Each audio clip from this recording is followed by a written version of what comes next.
how to change your Charles Schwab password step by step. So in here, the very first thing that you want to do is simply get into your schwab.com, or you can use the application version of it. Either way, what you're going to do is make sure that you are logged into your account. You can tap on login right here.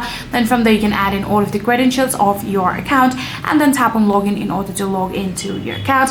Then after doing that, you can hover over the profile on the top right corner, and then from there you can tap on it, and then you'll be able to see security settings. Tap on security settings, then from there you can tap on edit next to the password, and then enter your current password, enter your new password and confirm it and submit it, and just like that you'll be able to change your Charles Schwab password. So after doing that, here you'll successfully be able to change your Charles Schwab password. But in case if you have forgotten your password, then what you can do is simply get into your login page just like this. Then from here you can actually tap on forgot login ID or password. You can tap on that password option. Then from there you'll need to add in your login ID and the phone number of your account, and then tap on continue. Then they will be able to find your account for you, and then from there you'll be able to follow all of the given on-screen prompt. And when you do follow all of the given on-screen prompt, you'll now successfully be able to change your Charles Schwab password. So yeah, that's all you need to do.